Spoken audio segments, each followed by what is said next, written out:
Well, we can tell you a little bit on how we do the books. We listen to the tapes much like you do on cassettes.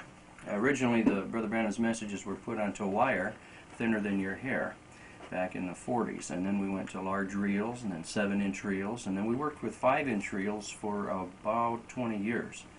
And now with the cassettes, it's more handy, and we do find that they're still good quality.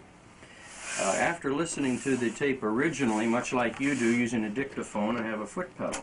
Done. Isaiah 14, begin with the 12th verse. And we can fast reverse it. And watch what this fellow... And we can vary the speed.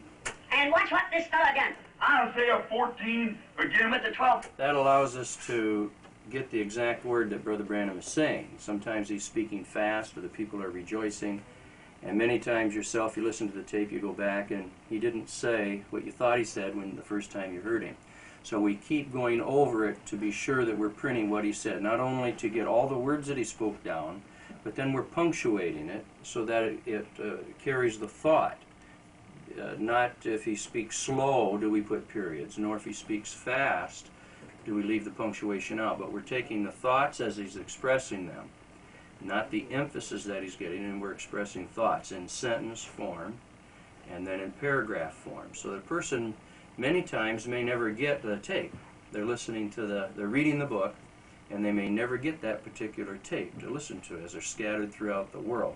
So we're trying to edit, punctuate, and get our mistakes out so that we're carrying the thoughts that's been expressed in letter form wherever it would go throughout the world.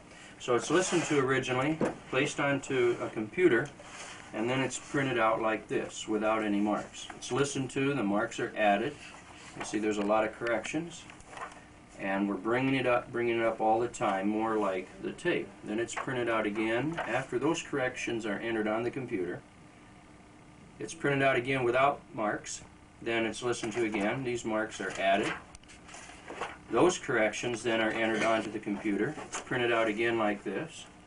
It's listened to again. These corrections are put down. You see they're getting fewer and fewer all the time. Then these corrections are added to the computer.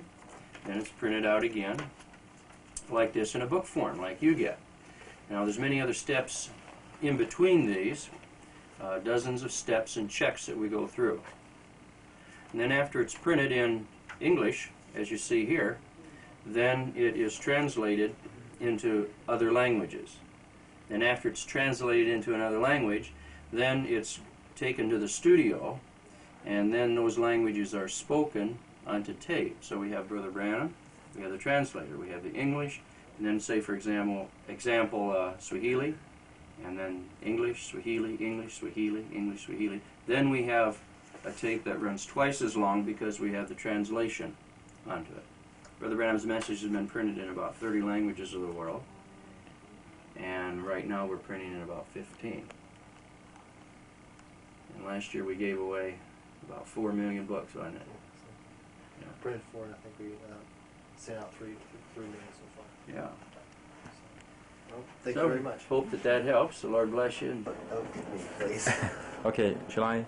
Yeah, go ahead. Yeah. Go ahead and get the operator. Yes. All right. This right here, this room is where they do the editing work. He was telling you about the corrections back and forth. These are the computers that entered in on. That's where it's typed. Typed. On the computers. Right. Yes. Some sisters will actually listen to the tape and type in a rough copy. And after that's done, they go to here, and Brother Andy listens to it, puts in the words he hears, and it goes back and forth between these two offices. Each time, as he mentioned before, printing it out and coming back. That's what these are for. The final copy is sent over to the phototypesetter, and that's actually put on the film to be cut out and put it on in book form for the press. There is a book running out now. It's printed on a photographic paper. It's a beam of light that does it. Here's an example of what it looks like. It comes out in one very long Oh, wall. I'll have a... That's Swahili? Or This is Chichewa. Chichewa. Chichewa language. Yes. That's for a country of Africa? Several countries in Africa. So Oh, yes. Chichiwa, I believe. It's an African tribe or something. Fine. When manuscripts are spoken over or written overseas or typed on the typewriters, to retype, say, the Chichewa in would be a very lengthy process since we don't understand Chichewa. We'd be typing in words we don't know. So what they do is they take this machine here. This is a Kurzweil, a scanner. They'll actually lay a typewritten page on the scanner, and it close it up, and it will scan it and put it back into enter into the computer With by scanning. a handwriting? No, No, that's Type. something else, perhaps. Typing or printing. typing Oh, yes, or print, yes. typing or The, printing. the big thing is the letters have to be consistent. An A has to always be shaped the same way. So that you can, what you do is it recognizes an A and you tell it that it's an A. And then from then on, when it sees a character shaped like that, it'll know that it is an A. It'll automatically type it in. It's about Fine. 20 times faster than a typist.